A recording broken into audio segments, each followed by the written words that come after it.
Hello everyone and welcome back to the channel. My name is V. I live in beautiful Charleston, South Carolina with my boyfriend, our dog, and our cat. And I'm currently in the process of learning to do all things homemaking. I currently work from home, but one day hope to be a stay-at-home wife and mom. So I am learning all of those things now to better prepare me for the future. So today I wanted to talk about procrastination because I do a lot of it, unfortunately. I'm certainly better than I was when I was younger, but it still happens, and that's because I happen to have ADHD. I do say though, your mental situation isn't your fault necessarily, but it is your responsibility. So, I can't help that I'm neurodivergent, but I can do something about it to where I can still live my life like a normal functioning person. So for this video, I am doing things that I have been putting off.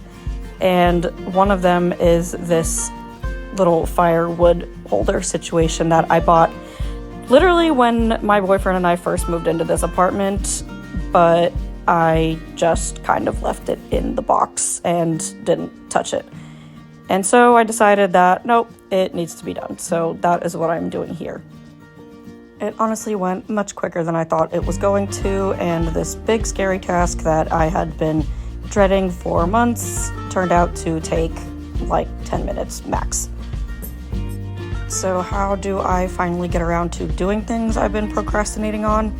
Well, if you have ADHD, you probably have these hyper-focus moments where whatever it is that you're doing at that time, you are like 100% zeroed in on it. Nothing can distract you. And you got to use these moments to your advantage. Like I could be hyper-focusing on a task that has no purpose or, scrolling on social media or something like that. Or I could use my hyper-focus to do something productive. So if you feel like you're in a hyper-focus mode, just think like, this is a bit of a superpower, honestly, and do I want to use it on something that's going to improve my life, or do I use it on something that ultimately kind of just wastes my time? The next tip that I like to use is, I don't know about you, but when I was in college, I thrived on those due dates. I wouldn't start things early enough. I would start things like the day before they were due, but if I had a due date, things would get done. And so in your adult life, you don't really have these due dates. Like, this fire holder thing, for instance, like no one's going to check whether or not I got this done. I'm not going to be negatively affected if I don't get this done in a certain amount of time. So you kind of have to create due dates for yourself, or at least I do. A really easy way for me to do this is invite people over, because that'll get you cleaning real quick. Like, if I know I have someone coming over and staying with us for the weekend and they are arriving tomorrow, like, I will deep clean my whole house because, well, I don't want the person to come over and the whole house is in squalor, right? Whereas if no one's coming over, then there's no, due date, I guess, and I kind of put it off until it becomes a mess. If you don't necessarily have a due date, like with this fire holder, then you can use a reward system.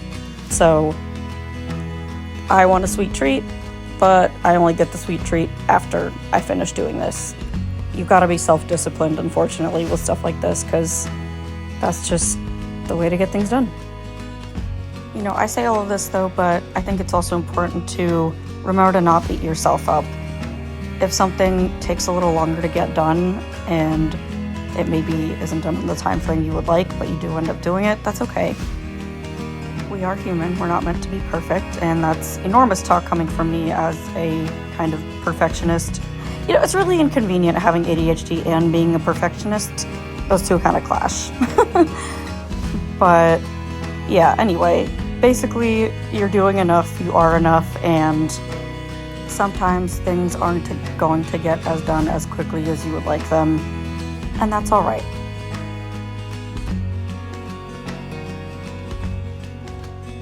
Also, the other thing I try to stay away from is future tripping. I sometimes think about like well, if I'm already this stressed out now and can't get things done now, what the heck am I going to do when I have toddlers running around? But is worrying about the future really serving me any purpose now? No. In fact, it's probably making me less productive now because I just go into this rut of anxiety and then I don't want to be productive in the current moment. Ultimately, I have faith in the universe that I will be ready when these things happen to me and that our Creator will give me the skills I need to handle that extra amount of work. I believe that we're never given anything that we're not ready for. Sometimes it feels like we're not ready for it, but the universe knows if you're ready. This is the workload I'm giving now, so this is the workload I'm going to focus on now, and future tripping isn't going to serve me any purpose. Likewise, comparison. I mean, I love watching other YouTubers who do this full-time for a living, and have, 8 children and still cook every meal from scratch, and their houses are spotless, and they basically look perfect. And it's fun content to watch, but I also have to be careful not to compare myself. I'm in a different phase of life than them, and that's all right. Maybe my brain works differently than them, and that's all right. I can be inspired without comparing myself and looking down on myself for not having what they have. So take inspiration rather than comparison. Likewise, systems that might work for somebody else might not work for you, and vice versa. I have a planner. I do plan my daily activities, not necessarily by time, but by tasks. So I'll put in today I need to get done this, and that. And I'll usually put them in the general order I need to do them. But I don't schedule things out where it's at 1 p.m. I have to do this and it needs to be done by 3 p.m. because I don't know about you, but life for me is too unpredictable. Sometimes things happen. And if I can't follow that exact schedule that I set for myself, I get really insecure and disappointed in myself, and then I just end up doing none of it. So I like having a somewhat vague schedule that I can follow that isn't too strict, but still keeps me on track. Also, here's a finished product. Next, I'm doing some laundry. I got kind of behind on this because I did have a friend come over for the weekend and stay here with us in Charleston, which was amazing. I really enjoyed it, but sometimes when things like that happen, my routine is completely out of whack. I kind of neglect daily chores and stuff because, I'm busy hosting, right? Which is okay. That can happen, but as someone with ADHD, if my routine isn't followed, then it kind of just goes haywire and nothing gets done. So I usually end up having a day after people leave to figure everything out and get back into things. And sometimes it can be discouraging, oh, why can't I do 2 things at once? Why can't I have someone over and also keep my house in order and keep on top of all my chores and the laundry and everything? But something that has really helped me is just reframing my mindset. Instead of, oh, why can't I do this? Why can't I do that? My mindset has been I am so grateful that I have friends that are willing to travel 8 hours just to come see me. I'm so grateful that I have all this laundry to do because that means I can afford clothes to wear and to have nice things. I'm grateful that I have a roof over my head and a home to take care of because a lot of people don't. How fortunate am I to have dishes to cook because that means I had a delicious meal to eat? How fortunate am I to have a vet bill because that means I have a amazing dog that loves me, an expensive one, but a companion for life. How fortunate am I to have a bed to make? Romanticizing my life has been a huge help in getting me to be more productive and stop procrastinating. You gotta find the joy in this stuff, and it really is joyful. Honestly, I used to hate anything to do with laundry. Now I kind of love it. I feel like it's therapeutic folding clothes. I don't know. Maybe that is just because my prefrontal cortex has finally developed and I got a little older and a little more mature. Not sure, but finding beauty in the mundane is really a wonderful thing. If you can harness it, then I promise you will be 10 times more productive. With all of these tasks, I find it helpful to break them either into smaller pieces or into multiple days.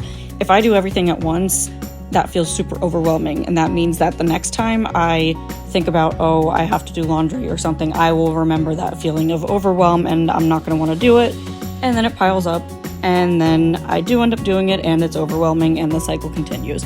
Whereas if I do small loads of laundry every day versus an enormous load of laundry like I'm doing right now every couple of days, then it feels a lot more manageable and doable. Another thing is distractions. Now, when I was growing up, my parents always made me do homework in silence. I couldn't have any music or someone talking in the background or anything like that, and I could not stand it because no one knew I had ADHD back then, and no one knew that having some kind of noise in the background actually would probably help me more. If things are too quiet, I will make it not quiet. I will talk, I will make noise, I will move around, I will basically do anything to stop the silence. And in fact, my thoughts will fill in every moment of silence, and my mind ends up becoming super loud. So growing up, I figured out that actually being somewhere with a little bit of hustle and bustle or having some kind of noise on in the background really helps me. When I was in college, I started studying at Starbucks. Super loud, people talking all the time, machines whirring, people coming in and out, and I loved it. That was where I was the most productive because the noise of the cafe kind of shut out the noise in my head. Whereas if I would go study in the library, I got nothing done. Especially if there was other people there, I would just, end up talking to them pretty much and creating my own noise. So if you're neurodivergent like me, maybe try having something on in the background. Now I do all my cleaning with some kind of YouTube video going in the background. I tend to learn a lot because I usually end up watching kind of documentary style things. Like I'll put something on like an hour-long YouTube video and say, while this YouTube video is playing, I have to do this task. And that's a great way to keep myself accountable and also distract my brain from the fact that I am doing something I don't really like. Speaking of doing things I don't really like, in this clip I am cleaning our stove, and not just wiping down our stove, but cleaning like the inside of the stove. I hate doing this, y'all. Okay, I don't know about you, but deep cleaning isn't really something I enjoy. But I did take out all the parts of the stove, clean them, and this is the final result, and I'm pretty happy with it. Also, you might be looking at this right now and going, why are you using Lysol wipes and paper towels and stuff? That's not very sustainable. And while I do care about sustainability, I also have this really weird thing with textures. I hate the texture of a wet rag, and if you're neurodivergent, you probably also have some weird texture thing that doesn't really bother other people, but definitely bothers me. For instance, doing dishes, oh my god, I hate it, because getting that wet food on my hand, boy, I immediately know. So yes, I do use wipes and paper towels because I can throw them out. I try to stay sustainable in other ways, like I use sustainable laundry sheets and dishwasher tablets and try to thrift most of my clothing and everything like that. But if you need to make accommodations for your weird habits or tics or aversion to textures, then you can do it. It's okay. We can't all be perfect all the time. If you have ADHD, what are some of your weird quirks that, not just the normal, like, oh, I can't focus, like, no, just something like really niche and odd that you do or that you have to do to function. I love hearing about this stuff. So if you have anything interesting like that, please comment it. I will absolutely respond. And also comment if you have any tips that you use to not procrastinate, to clean, to get things done. I could always use any advice, and that is the last thing I want to talk about. Is there's always an opportunity for learning. I mean, you can think you know yourself and know your routines and everything, and then someone says something really smart and you're like, haven't tried that before, and you do it and you realize that was the missing piece. So that is going to make me not procrastinate anymore. So be open to learning, be open to taking advice. I know that sometimes I can be pretty set in my ways, but chances are there is someone out there who knows a little more than you about all this stuff. That's how I feel, at least with my homemaking journey. Lots of people who know a lot more than me. So I am soaking up as much information as I can and using all of these tips and tricks to hopefully one day be really disciplined about this so that I'm able to keep all of this stuff up once I become a mom and wife, hopefully. Oh, and always feel free to use me as a body double. I love having body doubles, whether they are virtual or in real life, to keep me on task. If I feel like someone else is being productive around me, then I am more likely to be productive as well. So if you want to put this on in the background and go undo your dishwasher like I am doing right now, go for it, dude. Because none of us are perfect. And I mean, I've submitted things at one time. I submitted an assignment at 11:59:57, so 3 seconds before it was due. Do not recommend that, but my point is that none of us are perfect, and I hope this was helpful for you. Maybe you got some work done, and I will see you guys in the next one. Thank you so much, and take care. Bye-bye.